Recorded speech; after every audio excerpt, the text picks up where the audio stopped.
the strategic director of an institute dedicated to health prevention called IPRI. I'm going to chair this session, and we have two speakers with us. Christian Hugonnet, who is the founder and the president of the Week of Sound. He's an engineer and acoustician. He will take us through the impact of perception of sounds and the importance of protecting hearing and hearing loss. We shall discuss all these elements in a very special manner. We have also with us Professor Hassan Azazi from the American University of Cairo. He will take us through innovation and affordable innovations for better health. And he will introduce himself at the time of his presentation. The first thing I wanted to do is to start questioning you. And I have a first question. Improving health will result in a healthier and longer life. Improving health will result in a healthier and longer life. Who agree with this? Who disagree? You disagree with this. So you believe we need more to have a healthier and longer life. Okay, healthier, yes, but longer, no. So the answer is, this is probably true. What I mean, improving health certainly will have an impact on avoiding diseases, feeling better, but it's probably not enough for a longer life, but you have maybe genetic factors and other things to consider. But this is massively important.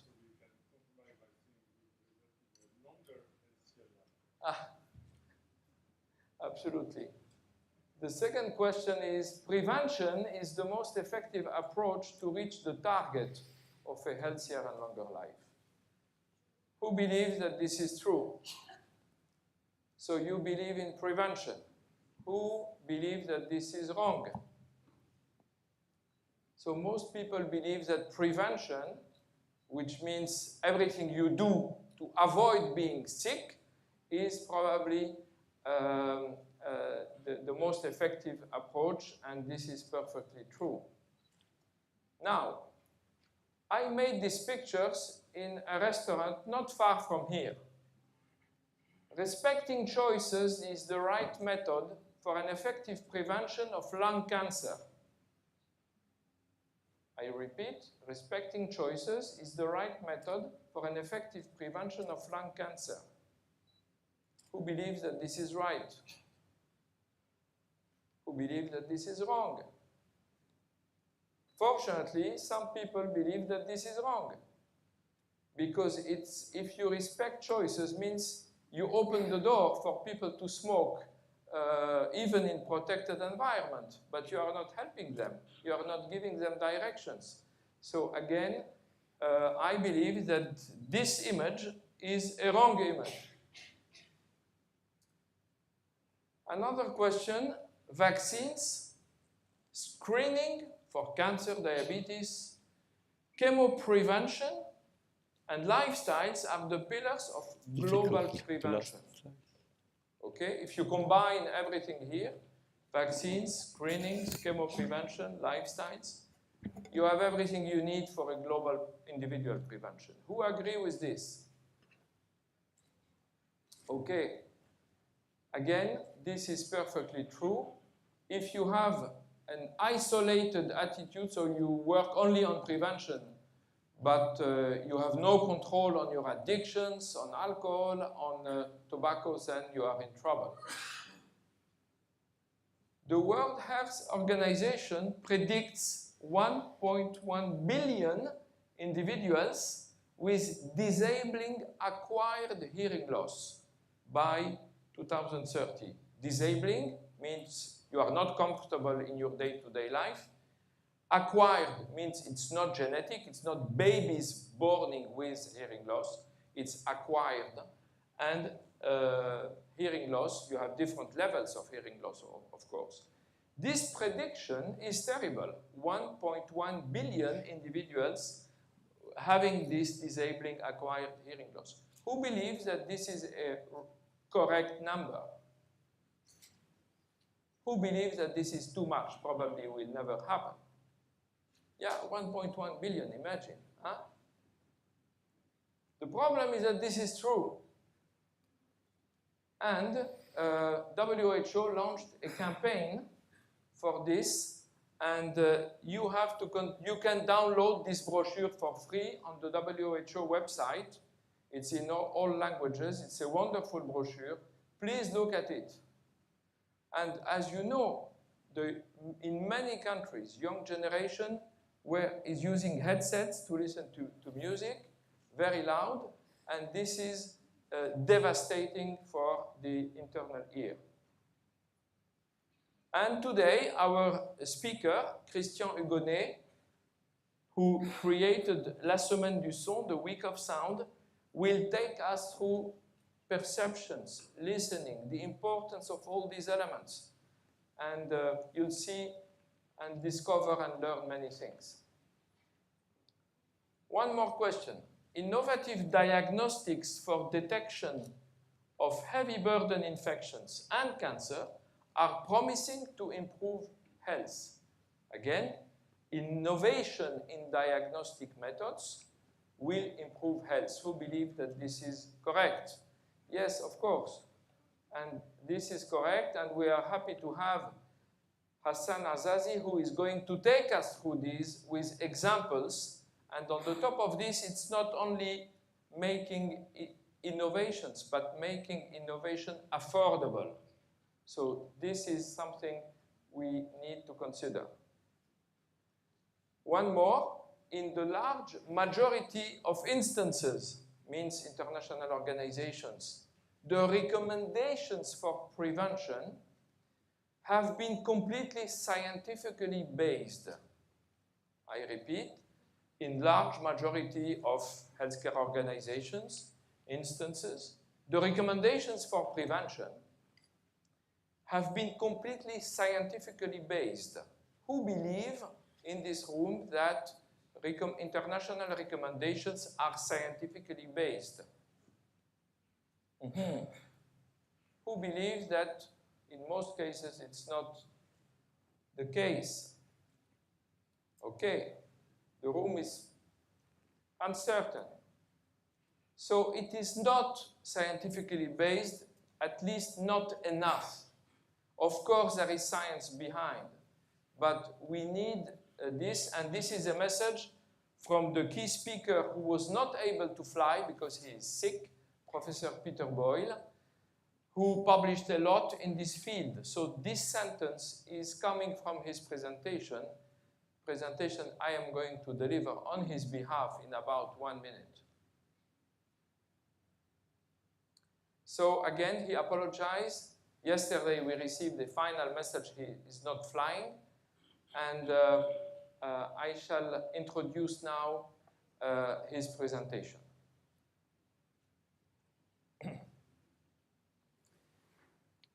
So as you can see on this slide, you have many logos. The logos of IPRI, International Prevention Research Institute, but also the logo of the University of Strathclyde in Glasgow. So it's all working together. IPRI is in France, and the university is in Scotland, but it's working like one organization. IPRI is an independent, private, not-for-profit research institute created 8 years ago. It's an academic facility dedicated to research on prevention. And this organization publishes a lot and publish many books. You can download most of them for free on the website, ipri.org. So, and there is a focus on low resources countries.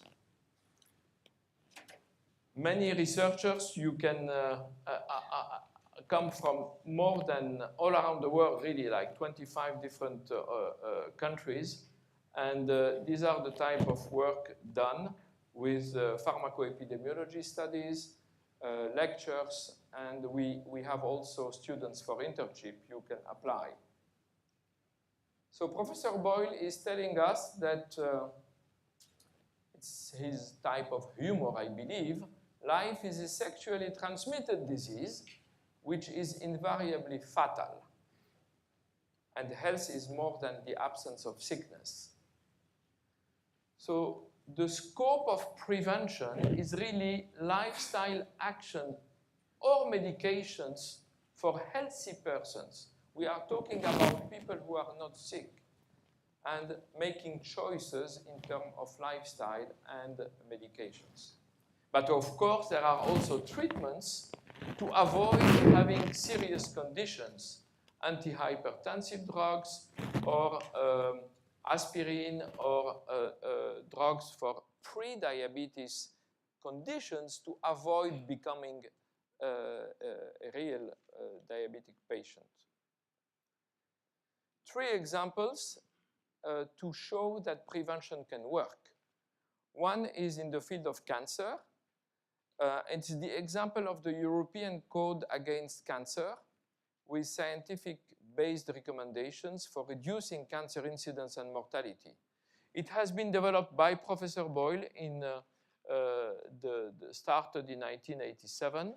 This program was established in Europe and with a strong financial and political support by the European Parliament. And look at the result. Deaths expected were more than 1 million and estimated, and you see the observed deaths by cancer. So the plan conducted to close to 100,000 deaths avoided. This was the statistics for the year 2000. This is just to show that early detection, some attitudes to have for cancer prevention can conduct to real deaths avoided.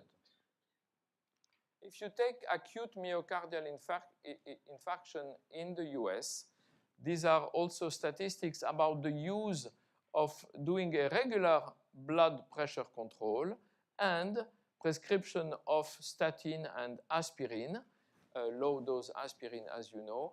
All these elements conducted to this trend. Mortality rates went down. In blue, you have male. In red, you have female. And you see the impact of these prescriptions and close follow-up of patients. The third example is about hearing loss. We are lucky to have Christian with us today, but what we need to remember is that you have what we call preventable hearing loss. How you can avoid to lose your capacity to hear. One is vaccines for measles and meningitis. As you know, when you have meningitis, you can have consequence and lose your hearing. So a kid who is 6 can become deaf just because of meningitis.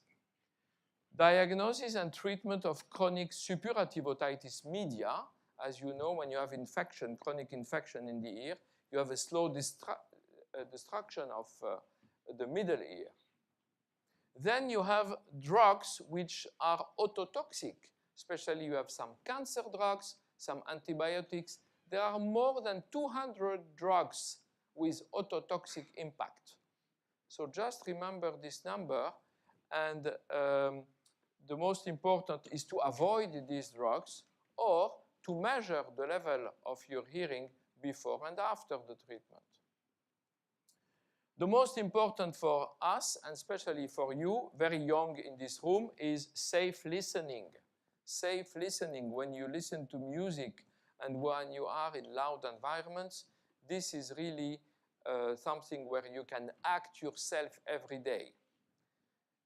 In France today, 10% of small kids under 5 When they go to bed, they sleep with the headset and the music in their ear. In some cases, the ears never relax. So imagine the damage in a continuous manner. And the last point is very important. It's to have a regular test for hearing loss.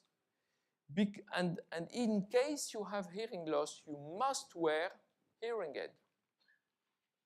Hearing aid is very important. It's like this, you see, very small. You cannot see it. And the hearing aid will allow you to relax and understand everything around you. People without hearing aid, they have an accelerated destruction of their brain with cognitive impact. So there is a full demonstration now since 2012, several publications that if you have hearing loss and no hearing aid, then you are at risk for dementia. So the cognitive impact is real and well documented. This is something you need to keep in mind. Considering the importance of prevention, Professor Boyle is publishing this book this year, and this will be available for you. You can download from our website probably next June. Guidelines for a healthier and longer life. This cover page summarizes the whole book, but you cannot read it from here. It's really a book to avoid the silo mentality, which means just focusing on vaccine or just focusing on cardiovascular. You need to have a global understanding of prevention. So this book will be published in May 2016, which means next month. And it will be launched in the US at the Washington Press Club, probably end of May. And it's 400 pages. It will be an e-book, and it will be completed with probably an app you can download and enter your profile and interact with the content of this publication.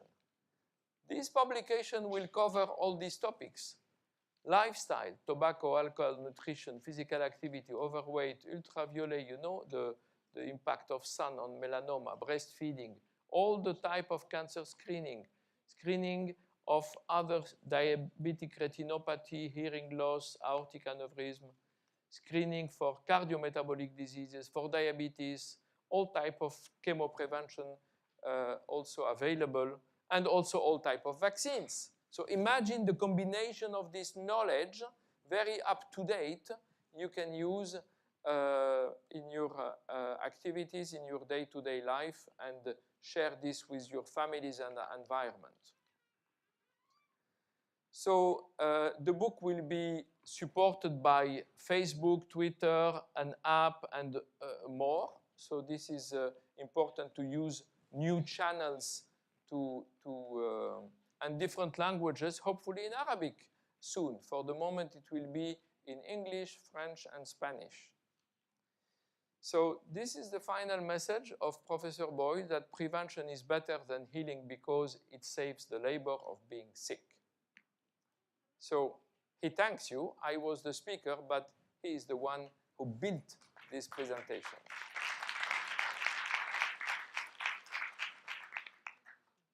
So now I'm going to invite Christian Hugonnet to come, and he will introduce his session. So everyone needs, please listen carefully.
here is just to make you being conscious that we've got some way a very low level. When I don't speak, for example, just now, I've got just 40 dB of background noise, which is the noise of the heating system, of the lights. It is just the beginning of our life, I would say. And at 40 dB, to remember that, I mean, we do speak in very quiet way, whispering.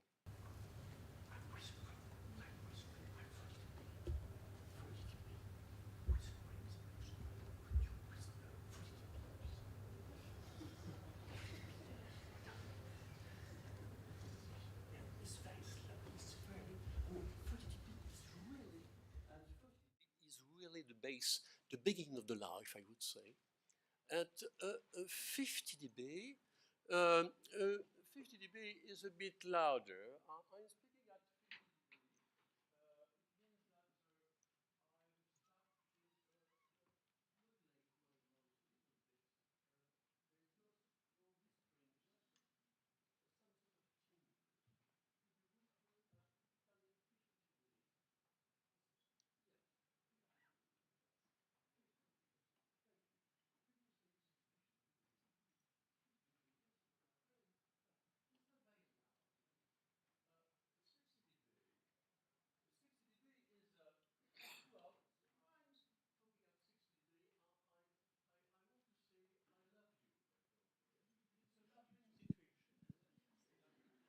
It means that make war at 60 degrees. No, don't think so. I understand. It's for you, yes. So 60 dB is really a loving situation. You love, yeah. You don't say I love you. No. You say I love you. And at 60 dB, 70 dB, you can say someone at yes, please 60 dB. You love me? No. Yeah?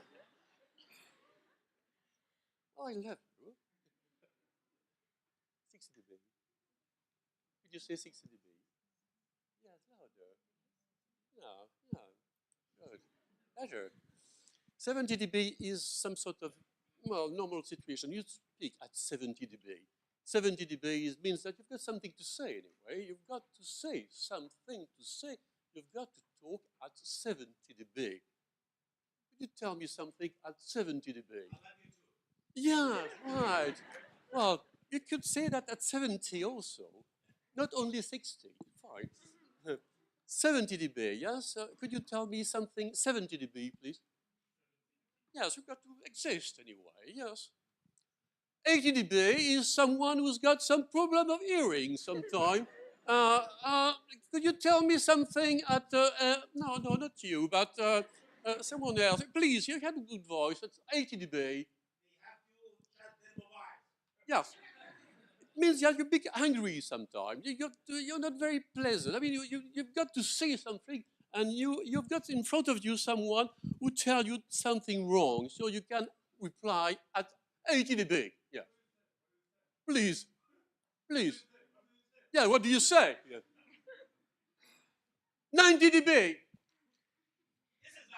It's really loud. You're really bad humor, you know, and you want to make war. Yes, I want to kill you. No. 90 dB. It's really heavy. I don't ask you to do so. 100 dB. Yes. 100. It works actually, but it means that you don't do twice or 3 times because you get very quickly tired. Your voice doesn't follow. So, accepting the probably. In traffic noise, I imagine the situation in the traffic noise. It means that, in fact, you've got, a difference between 40 and 100. And so, back home now, you can tell your friend, please, slow down, please. Keep me talking at 50. 60 dB. Loving situation, please. Not 80 dB. You remember that. And it means that you've got a difference between 40 and 100, which is what we call dynamic range, which is so important. It is your life. You're in between those two situations. You're in between 40 and 100. And you remember that when you leave this place, that everything goes in between those two levels. Easy to understand. Everybody should know about it anyway. Well, another thing which is very important is to know about the level. You know now. But you should know also about what's going on in the place, like this one. I mean, what is this place? It is a place with a form, a shape, but also with an acoustic. And to know about the acoustic of this place, the easiest way is to have balloons, and I can use balloons. I can do so at home anyway. And you can burst a balloon. Look at what's going on there. Yeah. Okay. And what you've got here, it is what we call reverberant time, reverberation time.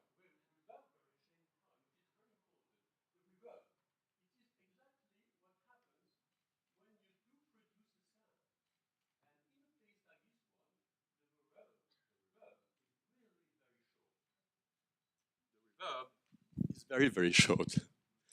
Because you got to understand me. If the place I've got a very long reverberation, you won't be understand me, because it is what happens in churches, in temples, because there is a long time before the sound disappear. So those notions are so important, and who knows about it? I'm going to do twice. Now you know what is reverberation. We're going to listen second time.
This one has more timbre, is more clarity, and this one has less clarity.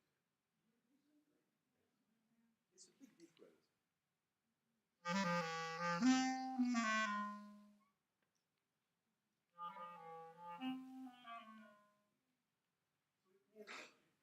Say something important to someone, you need to have a reflecting surface just to make you understood. Much better. It's why the table is very important to make oneself understood. Remember that when you get your friend in front of you and will tell you something wrong, you have to use the table to make yourself understood. This is acoustic. Anyway, what's going on today is some way quite wrong. A lot of people don't know about acoustic, they don't know about hearing system, they don't know about what we are talking today. All the people don't know. So it is why I'd like to make you conscious that there is a mutation of the hearing system which goes through the way we do feed the loudspeakers. So, we're going to talk in 5 and 6 steps. We're going to understand. What happens today is the fact you are in the suburban area, in cities, you've got what I call ambiances. It is a noise. So do I have to do something? Yes, love. It is noise. Imagine someone who's saying to you, I love you.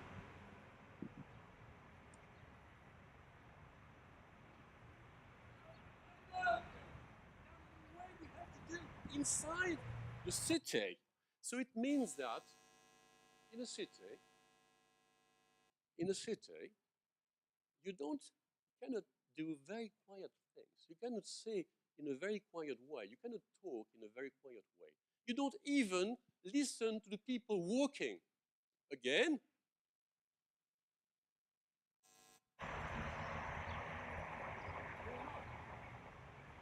you get the impression that people just fly because they don't listen to the noise of their feet, which is a big problem.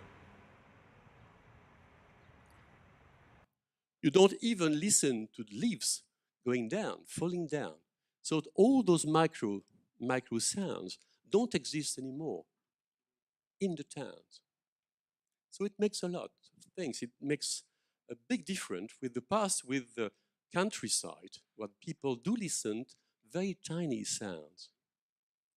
So what happens also today?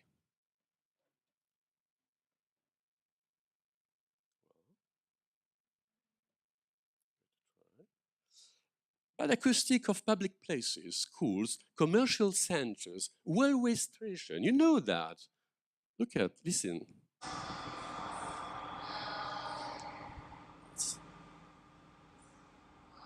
It's the way it goes.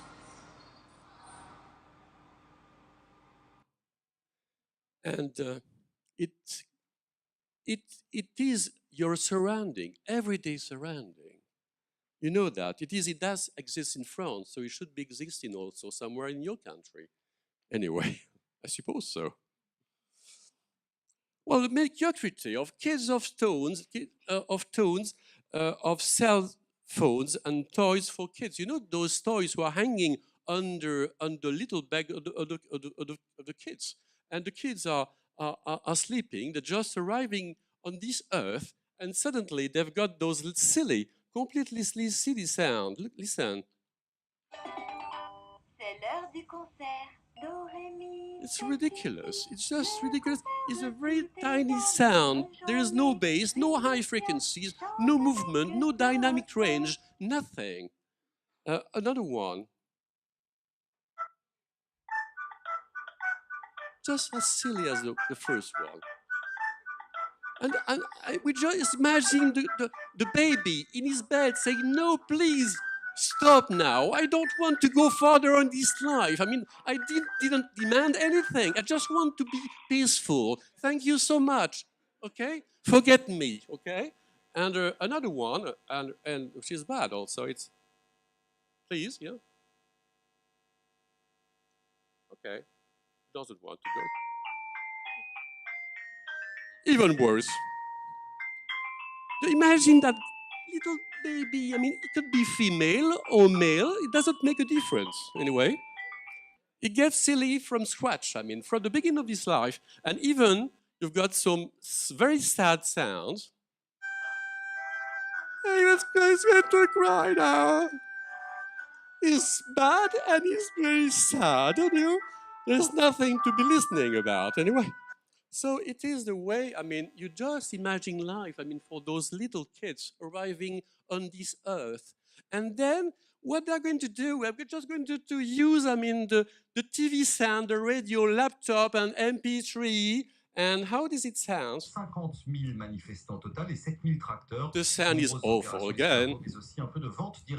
Everything is completely on the same level. Aujourd'hui, défilé organisé dans une soixantaine de villes pour dénoncer la baisse du pouvoir d'achat, mais peu de manifestants, à peine 1500. No dynamic range, nothing, everything on the same level, you know? It is a problem.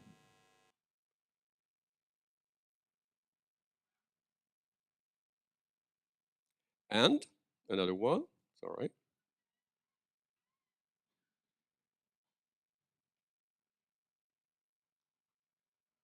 Yes, another one.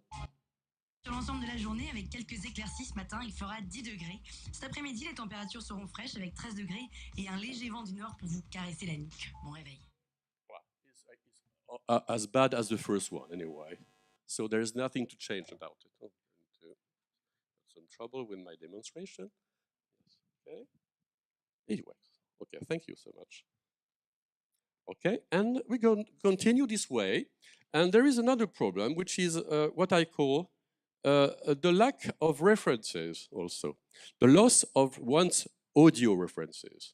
The problem is the fact that we don't go to the auditorium anymore today, and it is a big problem. We don't listen to real sound from acoustic instrument. We don't know about it. It is a problem. Who's been listening to symphonic orchestra in this place? Yes, it's not the majority. Yes. And it is a problem. Yeah, the one who have been to those places are saved in some way.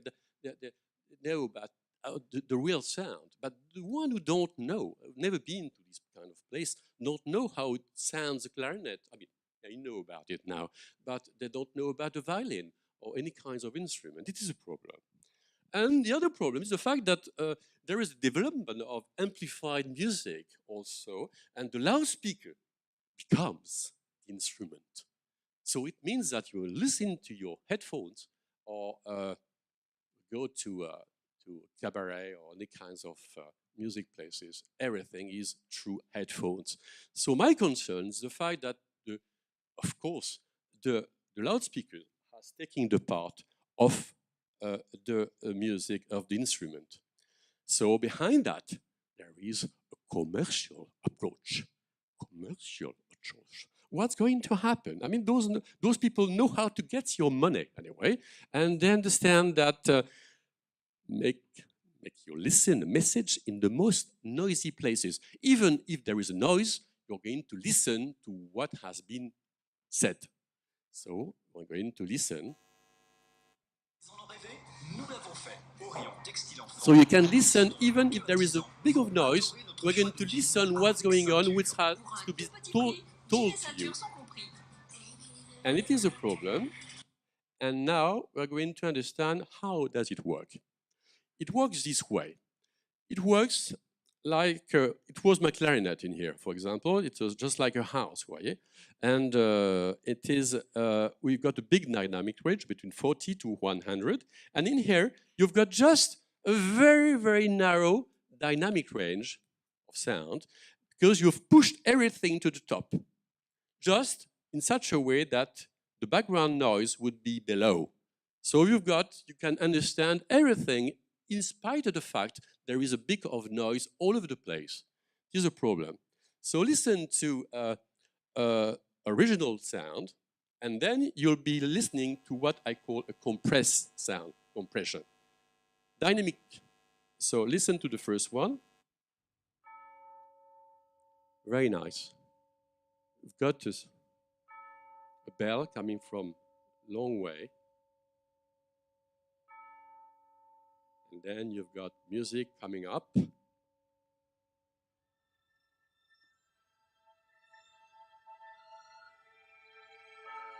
And it's going to, what I call a crescendo. You are going to have more and more sound, and the sound is going to be great and great and bigger and bigger. Okay? Okay, now listen to what I call compressed sound, the kind of sound you do listen on the radio. I've got the bell just in my eye. So everything is going to be the same all the time.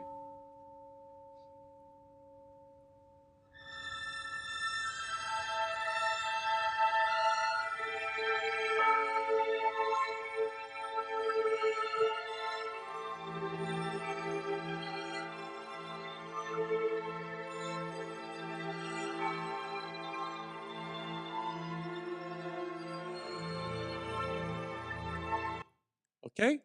And now I'm going to make you listen something you never listened so far. It's the bolero of Ravel, which start at very, very low level It's what I call 40 dB. Don't push forward. Has started anyway. You've got the Boreo, yes. Yeah, it's the Boreo rather.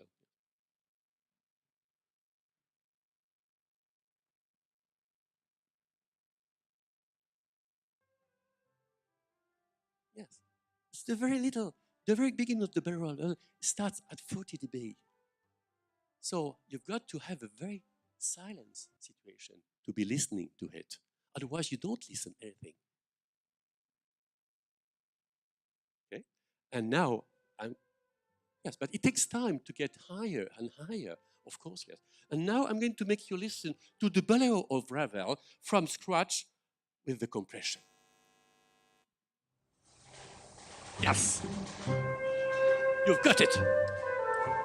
Yes, I can.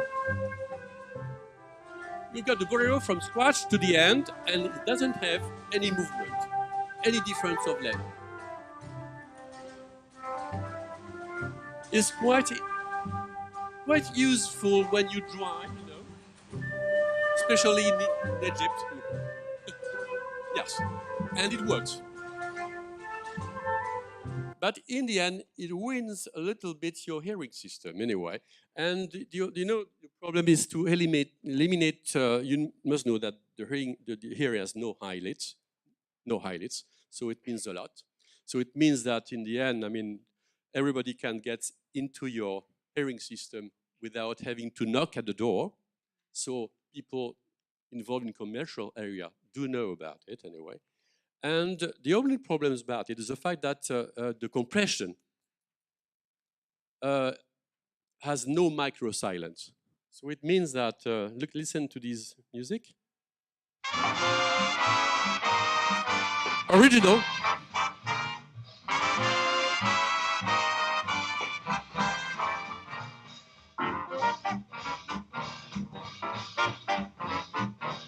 Okay, listen now to the compressed sound.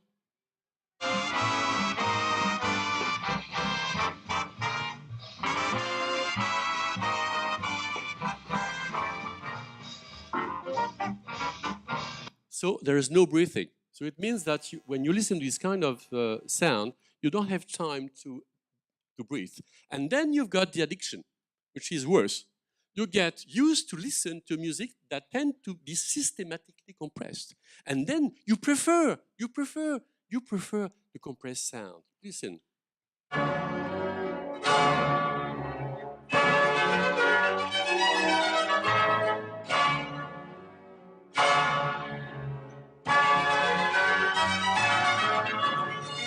Okay, listen.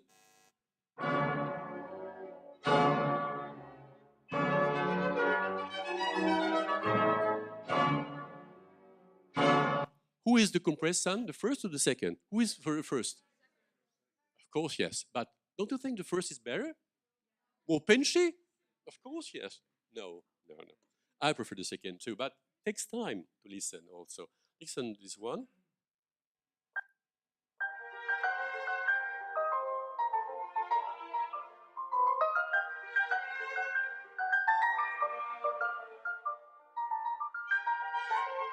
Okay, now.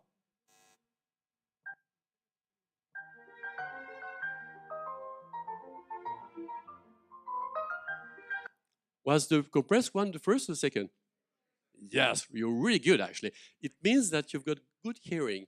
Why? Because you know that there is more high frequencies also in the compressed sound, just to be listened in a very clear way and also in a very, very bad situation. The public knows nothing about those things, and it is a problem. We know that. And the compression generates easy listening, you know that. And because the hearing system doesn't work very well, I mean, the sound gets into your head very easily. It's always difficult to come back to more important dynamic range. I just like to make you listen to the behavior mutation. We speak the way we do listen. So a lot of people who speak really like that all the time, very loud way, because they do listen at a very loud way all the time. And we play also in a very loud way all the time. The compression generates a easy listening, and it is always difficult to come back to more important dynamic range. listen to this kind of music.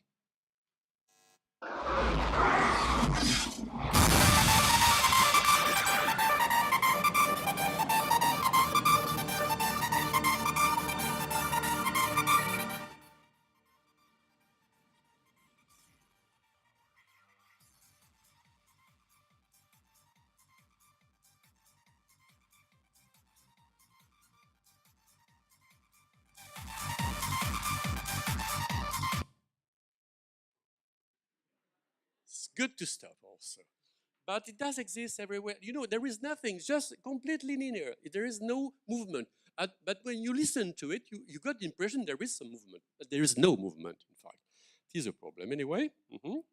So just to say, the clinical and social consequences are very easy to understand. Stress and fatigue, you want to kill. I mean, and of course, yes. And you've got also big fatigue and arterial pressure, because the blood is going really rapidly inside your body, and you feel really bad in the end. And asphyxia also of the ear and the hearing disease, and hearing disease, of course. So there is an asphyxia of the hearing system, and you've got also all the probability of having some inner cell bursting inside your inner ear, which is a big problem. If you do listen more than, I would say, half an hour or 1 hour. And there is another problem, is the fact that there is no silence. So it means that there is a loss of understanding. So you just don't understand what happens to you. So it means that you don't have time to understand what has been talked about. So it's really important in terms of political approach. So it makes me vote in the wrong way. It's careful of that, yes. Anyway, even the week of sound, just finish with this presentation, but just to say a few words, if I can, a few words of what I call the week of sound, la semaine du son. It's events and meetings dedicated to sound in everyday life, of course, yes. And I'm the founder of this association. It was the picture of this year in France. And the themes of these days, of these 5 days, 5 themes for 5 days, a transversal approach to talk about hearing health, of course, yes, to talk about sound environment, to talk about sound recording and sound reinforcement, talk about sound and picture relationship, and to talk about musical expression. So we had a big event. It was in January this year. It was organized at UNESCO, and with Shedi Shadha from WHO and Irina Bokova, who is director of UNESCO, just to talk about the sound and to talk about a sound charter we're going to talk about during those few months to come. Anyway, we did introduce this charter, and this charter talks about the 5 different items I've been talking to you about. And just remember that the word has not to be seen, was saying Jacques Attali, but it has to be listened. You do have to listen and do understand that the word, again, has to be listened, not to be seen only. But when you do listen, you've got the ability to see in a better way. So in terms of hearing health, we've got to think about the role of the hearing system in terms of communication. The common economic and social consequences of hearing disease, so important. Imagine how it costs to a country not to listen. We've got also to talk about sound environment, acoustic and human comportment. You know that if you talk in a very quiet place, you don't talk the same way in a very loud, noisy place. For example, any kinds of restaurant, for example. No times, no situation, not any good situation to have a quiet moment to talk with someone you're in love with, for example. Yeah. Sound recording, to talk about also the development also about the dance. I mean, we should be thinking a town like Cairo or Alexandria in terms of sound only, not only in terms of visual aspects, but also development of quiet places. Why not imagine some quiet places? We've got to think in matter of relationship. We've got to think in matter of sound recording and sound reproduction, how loudspeakers and headphones can modify our way of communication, our perception, our listening of the world. Everything is different again. I've been talking to you just now. We've got to think in matter of relationship between sound and picture. Hearing first for a better visual perception and not the opposite way. I do listen I do listen to a sound and then I turn the head to see what's happening. It goes this way. When I cross a road, if I wear headphones, I've got all the ability to be crushed anyway because I don't listen anymore. So listening is so important, and when people do lose the way of listening, they're in a real bad situation. I can tell you that. Depression and separation from the rest of the world. Musical expression. The musical expression is a fundamental way for one's individual and collective development. All of us should be musicians. How many of you do play an instrument? Okay, it's not majority anyway. But for the people who do play instrument, it's a pleasure also to communicate differently and to know what is this notion of dynamic range, this notion of timbre, this notion of acoustic, and you can discover all the world by playing an instrument. Christian, we need to... I finished. So just to say that this week of sound is in a lot of countries all over the world now, and we're just dreaming of having this week of sound shared by a lot of countries like this one, like Egypt. And but already now we're in more than 10 different countries all together. And thank you very much for your attention. Okay, thank you. Thank you, Christian. This was a very special way to understand the most neglected public health issue, which is hearing loss. Devastating for families, for kids, for all of us in our environments. Hopefully, you are going to think in a different manner about this and select your restaurants and start protest when you have a lot of noise around you. So thank you, Christian. Now we are going to have Professor Hassan Azazi, who is our speaker for innovative diagnostics for detection of heavy burden infections and cancer. Again, affordable and innovative tools and technologies. Thank you very much, and the audience is yours.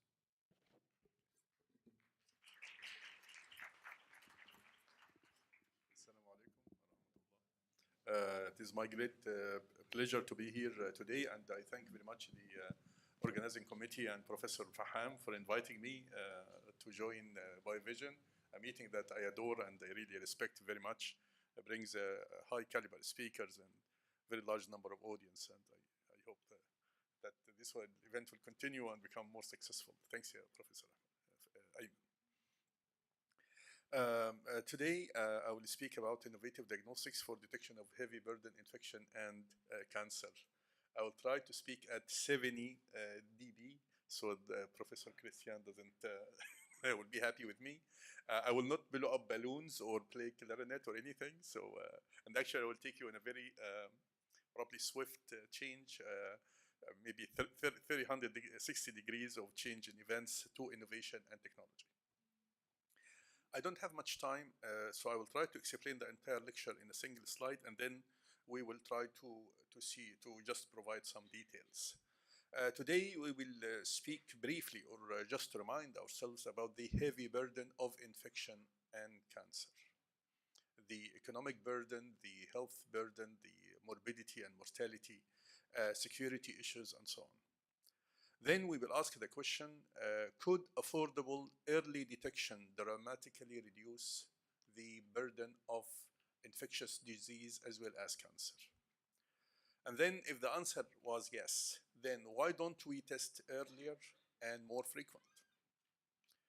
And then we will see if there is a role for innovative diagnostics to reduce morbidity, mortality, and the heavy global burden of infectious agent and cancer. And then we'll have maybe a couple take-home messages to conclude.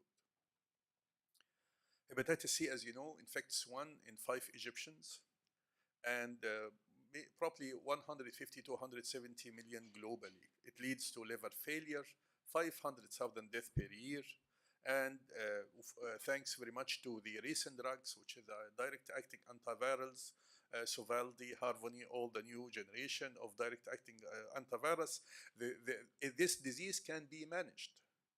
And we hear lots of news in the media about, oh, the prices are going down and we can treat patient, we can heal patient, response rate is 90%. But the critical question I have not yet to find an answer for. The critical question is, if I have an X number of patients in Egypt with hepatitis C virus, say 5 million, 10 million, whatever number, just give me any number that is agreed upon. The critical question will be, or our collective effort in diagnosis, in therapy, in awareness, and all our efforts, would this number at the same time of the year, the same time next year, would it be reduced, stay the same, or increase? This is the critical question. If we were striving to declare Egypt HCV-free country, hopefully, we have to have this as a national goal, a national priority. If this was the goal, then with all our collective efforts, can we really, at least, I will not say to reduce the number of patients, but at least keep it steady state. We do not need any more infection. So this is the critical question. But having the news about, oh, we treated 50,000 patients, we treated 100,000 patients, this is totally, it does not answer the critical question. We all know hepatitis C virus can infect the patient with acute infection, chronic infection, may cause or lead to liver fibrosis and then cirrhosis and then finally hepatocellular carcinoma. This is just an example from اليوم السابع مؤتمر الكبد يفجر قضية المنتكسين. What was the problem? The problem is that the physicians say we have 20% people not responding with certain kind of regimen and therapeutic regimen. Why? Because the test for resistant associated variants is not available. So this will point at a lack of diagnostics. Exactly like we had the same problem one time when we had interferon and ribavirin before the introduction.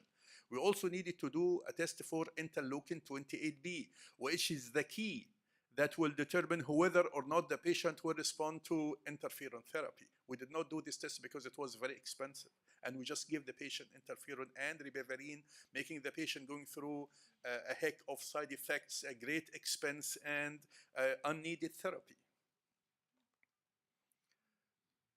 Enough with hepatitis C virus. Let's go to another disease, Mycobacterium tuberculosis. It kills over 1 million people every year. Not only that, we have 9 million new cases. It infects almost 1/3 of the population on Earth. Not only that, the world now is witnessing the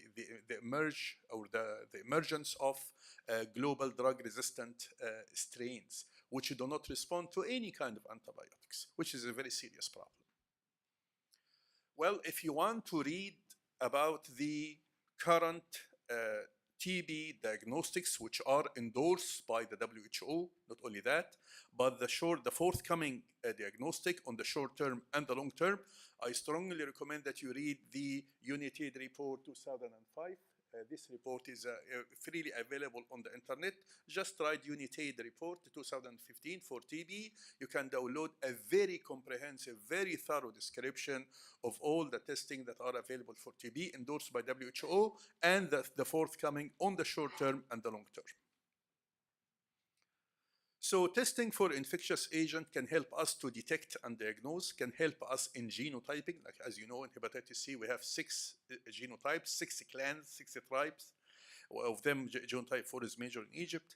Selection of therapy and resistance. We can select therapy based on testing And this is actually one of the tests that is lacking now in Egypt for hepatitis C. Before treatment, we should check whether or not the patient has resistance for this medication or not. If he has the strain that is resistant, we should not treat him with this therapy, give him something else. And then finally, of course, therapeutic monitoring. Early detection of infectious agent is key, again, to increase the response to therapy, prevent spread of infection, and then reduce onset, of course, of complication and structural damage. That's why it is very important to detect early. Hepatitis C infected the patient for 10, 20, 30 years, because before this patient will develop liver cirrhosis and hepatocellular carcinoma or both. And this is a problem. That's why we need, again, affordable, simple diagnostics. According to the Center for Disease Control in the US, they have almost 3 million patients infected with hepatitis C virus. They say 1 in 3 people infected with hepatitis C virus in the US who have tested positive for the antibody test. You know, we do the antibody test first and then we follow up with real-time PCR. Why do we do this? Because the antibody test is very inexpensive and the PCR test is 800 pounds, 1,000 pounds, حاجات غالية كده. They say 1 in 3 people who test positive with antibody do not never come back to be tested for the real-time PCR. I'm talking about the US. What about here? Why? Because the testing process is cumbersome. You have to go for antibody testing, come back to get the result, go again to make an appointment with your physician, show him the result. He will ask for the real-time PCR. You go to do the sample and get the result, go back to your physician. So it is not a robust, simple process. You cannot manage an infection like this. Global cancer burden. Of course, we don't want to talk about cancer, but you can see a rise from 14 million to 21 million new cases by the year 2030. A rise in mortality related to cancer from 8 million to 13 million by the year 2030. A huge rise in global cost of cancer from $290 billion to $458 billion by the year 2030. This is a huge burden of cancer. Cancer in Egypt is also a problem, as you know. Almost a month ago, بالضبط يعني February 7th, وزير الصحة endorsed the national plan to fight cancer in Egypt. طبعا يعني we don't have يعني extra money and extra resources يعني to leave اللي في ايدينا and نعمل حاجة unless there is a مصيبة. صح ولا غلط؟ حلو. This is what really happened. He mentioned that we have now 100,000 cancer cases, that by the year 2050 will be 300,000 cancers. So we have it, and you can see طبعا you can see here the news from يعني بعد الشهر from your relatives and friends, number of patients infected or developing cancer and being treated for cancer. So there is a national problem to the point that we have launched and endorsed a national campaign to fight cancer. Why diagnostics are important for cancer? Because we can use diagnostics in order to assess the risk. Prognosis, whether or not there are genetic marker or the genetic issues in the genome of the patient that may lead that this patient will develop a certain disease, like BRCA1 and BRCA2 genes for breast cancer and so on.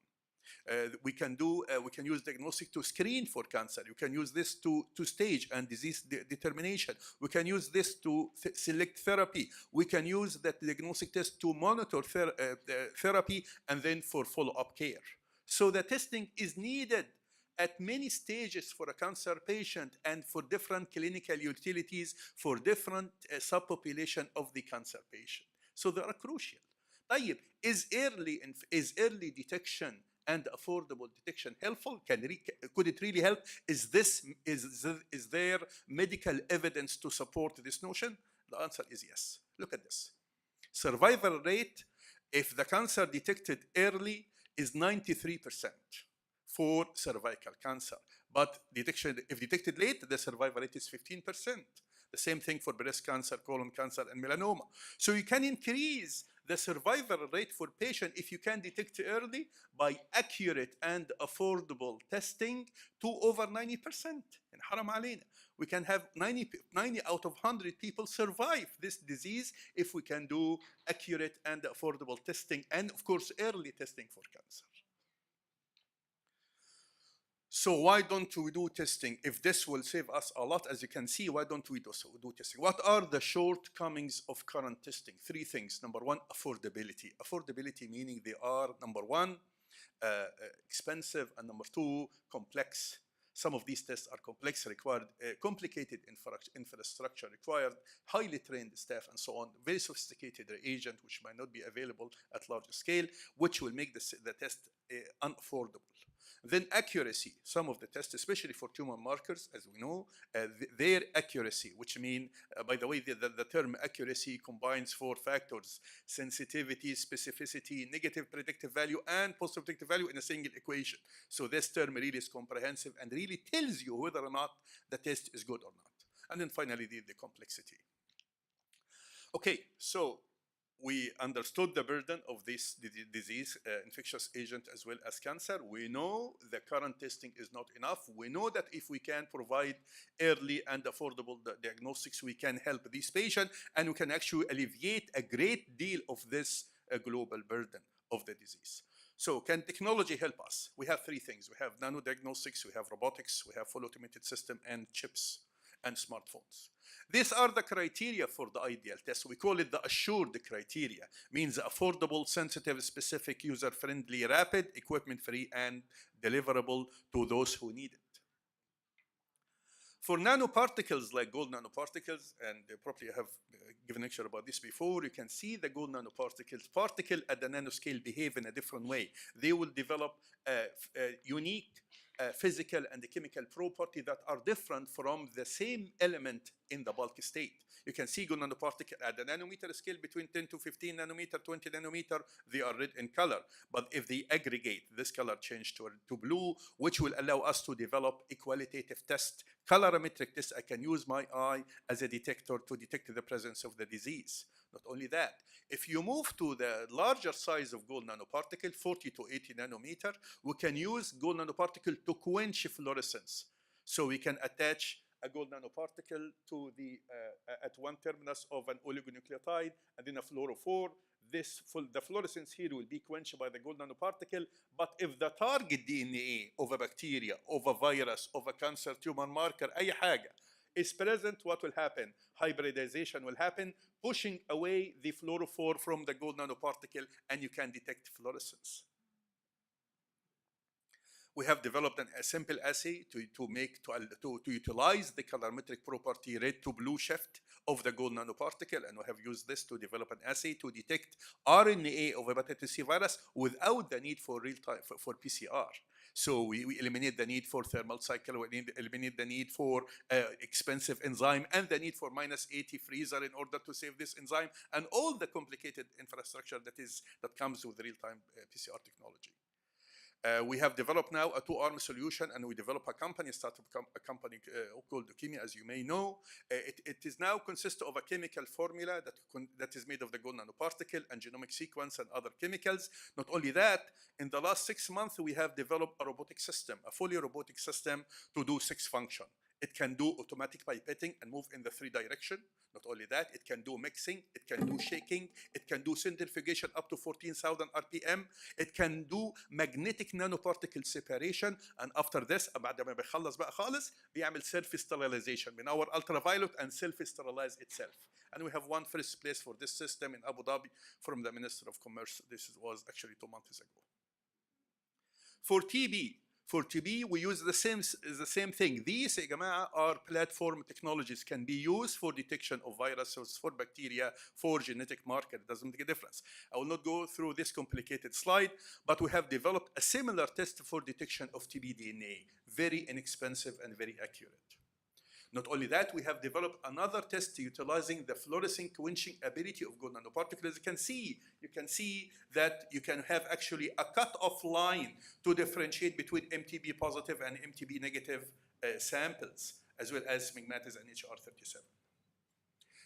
We are not the only group. There are over 30 groups working on developing gold nanoparticle-based assay for detection of TB. TB what? TB DNA, TB antigen, TB antibodies made by the body against TB, as well as gold nanoparticles or nanoparticle-based assay for detection of cytokine released by the immune system in response to presence of TB. And we're preparing a large review on this to summarize the 30 different assays, not developed by our group, by many other groups around the group. Smartphone and diagnostics. Smartphone now are being used for diagnostic. Why? The smartphone has extreme penetration. Everybody now has a smartphone. Smartphone has cameras that are much more sensitive than the heavy equipment that we have in our lab. Not only that, these are small computers. They have software that are very sophisticated. So a smartphone is a camera which is extremely sensitive, can be very sensitive in detection color, not only color, but also fluorescence. Number two, they have very sophisticated software as a computer that you can carry in your pocket. Not only that, you can attach a small gadget to these devices in order to develop a system that can detect a number of diseases. For example, you can buy from eBay a small lens for your own cell phone to convert your cell phone into an 80x light microscope. You portable. $5 $10 for a lens to make it for any kind of mobile, Samsung, أي حاجة. Not only that, some companies now are developing diapers that have certain chemicals on the diaper when the baby does his job, and then this square can detect up to 20 different diseases. And if there is a change in color, the mother will take a picture of this with a cell phone, send it to the pediatrician of this baby to check immediately what's happening. Not to wait علشان تسترخيص جدا and for this baby to develop a mental retardation or something if he has, لا قدر الله, one of the inborn errors of metabolism, as we know. Something else also, you know how difficult and how cumbersome if somebody is taking warfarin اللي هو الكومادين اللي هو بتاع الكواجيليشن, and you have to do INR وتظبط الجرعه وترجع تاني 1 مللي جرام 5 مللي جرام واعمل كل شويه نار استنى 3 ايام اعمل تاني, وعندك واحد elderly هتنزله ازاي المعمل او هتخلي المعمل يستنى ويجي لك. Now a company has developed a screen that you place it on a cell phone, and then you prick the finger of the patient, put a drop of blood, and then after you finish, and it will measure the INR, you throw it away in the trash, and then you can do testing at home at the leisure of your patient. We developed a chip in our group that can be used to reverse ELISA, and essentially it is based on the presence of magnetic nanoparticle. وعندنا the primary antibody, the second antibody will substrate or preloaded in the chip. And we use a magnet to move the good nanoparticle after they catch the antibody with the antigen, and we can detect the presence of prostate-specific antigen. Again, the idea is to develop affordable diagnostic that can be delivered early at the point of care to patient in order to help patient to know whether or not he has cancer or an infectious agent. To summarize, to address health, economic security, and population growth challenges, there is an urgent need to develop novel diagnostic for early detection of infectious agent and cancer. Multidisciplinary solution. ما فيش ينفع حد جروب كيمست هتشتغل, مش هينفع pharmacist ما ينفعوش, دكاترة بس ما ينفعوش, ما ينفعش. We have to have a multidisciplinary group. معمولة من إيه؟ To utilize development in nanotechnology, engineering, بالذات الميكاترونكس. النهارده شفنا كله روبوتكس زي الروبوتك اللي احنا عملناه, اللي عملوا دول مش احنا, انا كيمست. بس جبت mechatronics engineer to develop this together with a computer science engineering to develop the system. This is how we need to work. We need to develop a solution. Solution that has contribution from many professionals from many different backgrounds, again, and of course to capitalize on the technologies developed in the smartphone industry to enable the development of simple, accurate, and affordable diagnostics. And thank you very much.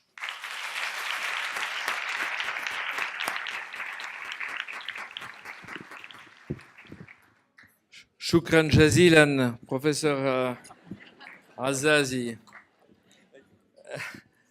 So we have few minutes for questions. The condition, short question, short answer. You have microphone, please stand up, go and ask your question.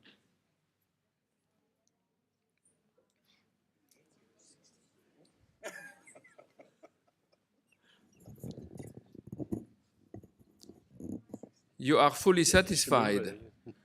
This guy is unbelievable. Egypt is lucky to have him, huh? So, yeah, question, please go to the microphone and speak following the directions of Professor Hugonnet, so everyone will understand you. First, thank you both. You were magnificent. I want to ask you, how does diagnostic medicine in Egypt will help in improvement and cooperate with the innovation in preventive all that kind of bad guys disease, let's go home and die. So as I hope for one day that Microphone. yeah, Speak into the mic microphone. makes me very Please. nervous. No. My voice is so loud that it's 60. in short, how can diagnostic Enjoy 60, yeah. how can diagnostic medicine help in prevent things like cancer and infectious disease in Egypt? A single word to this: entrepreneurship. Entrepreneurship, we need entrepreneurs that know how to advise scientists to how to formulate their solutions to address the market need and fill the market gaps in diagnostics.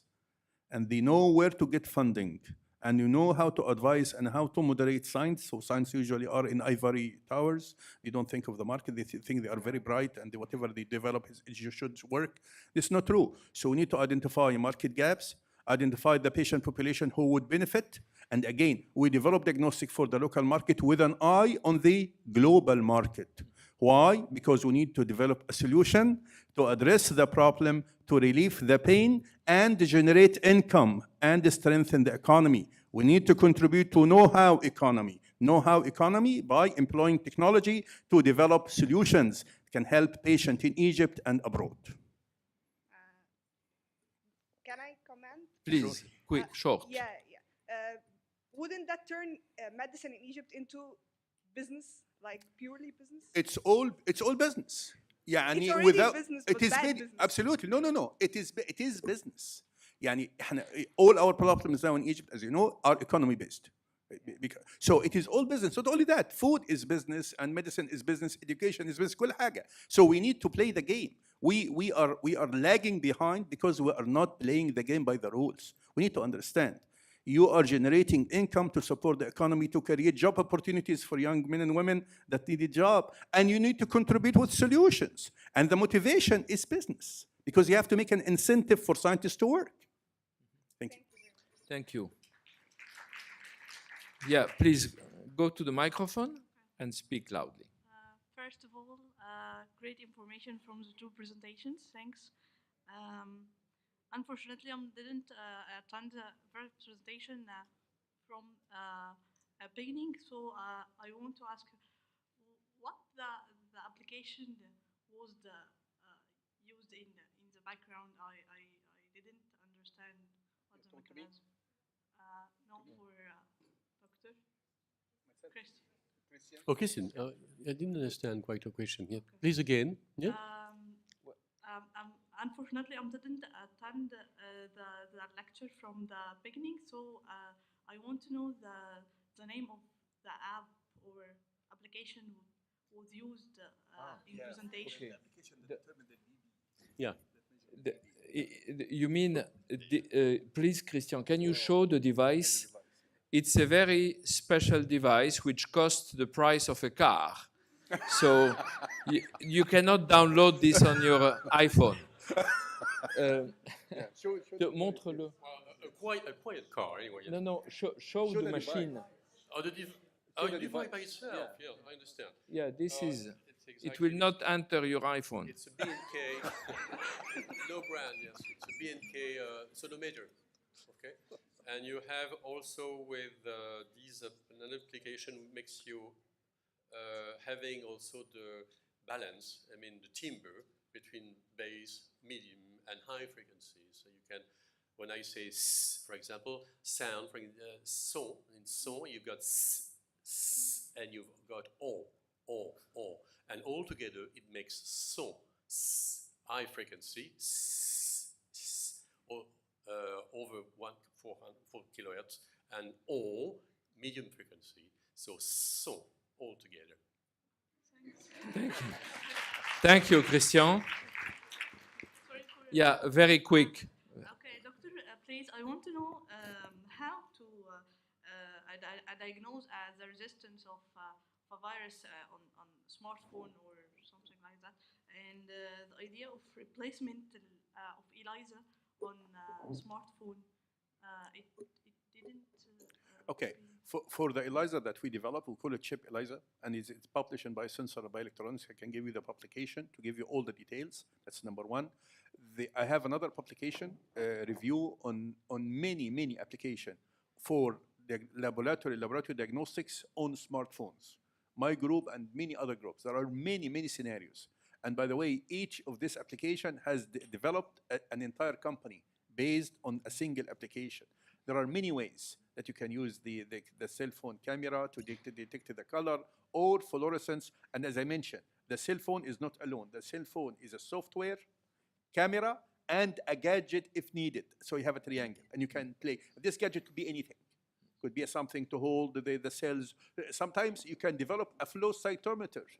It will cost you $200. No, flow cytometer is very expensive. You can develop one with a smartphone with only $200 to do the job of a flow cytometer. Thank you. Please, yeah, go ahead. I wanted to ask about this application, about the accuracy of this application on the mobile phone. Okay. Again, the accuracy depends on what you do.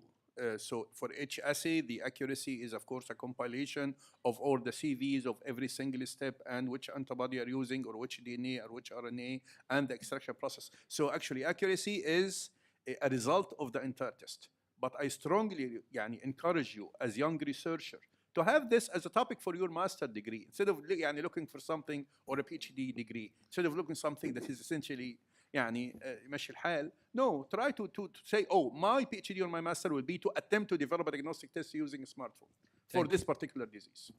Okay. And this will be very useful work. Thank you. We have one more question on this side. Yeah. Go ahead.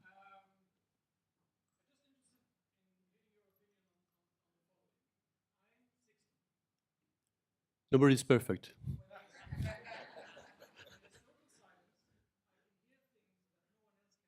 Yeah.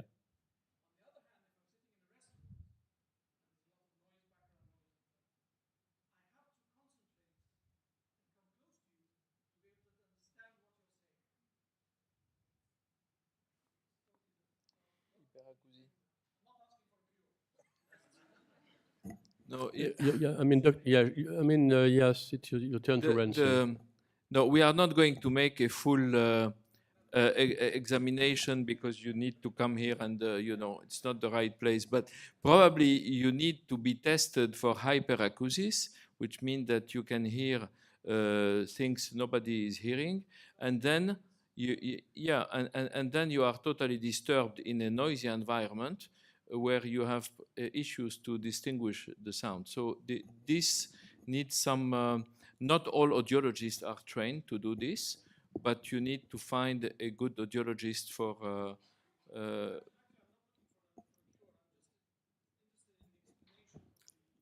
Yes.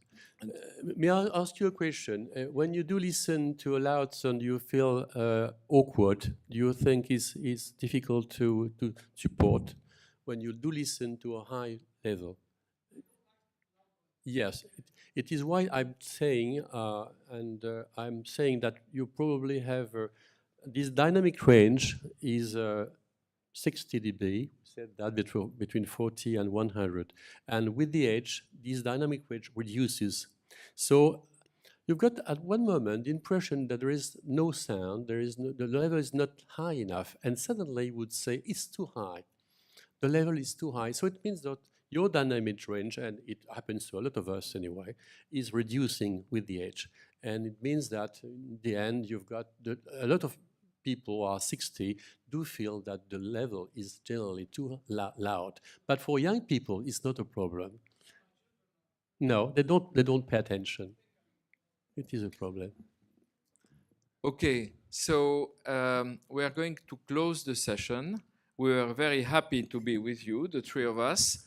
And don't miss the closing session, which is starting at 6. which is very important. For people who want to know about the charter of the Week of Sound, Yeah, if so it is in here. You can take a paper. this paper was presented at UNESCO a few weeks ago, and this Charter of Sound is going to go to the United Nations to be promoted in all countries of the world. So we hope to launch the Week of Sound, maybe in Alexandria, in this library in 2017, with the 5 different domains which were presented. So Egypt can join the 12 or 13 countries which are already developing this. Thank you very much. Thank you so much.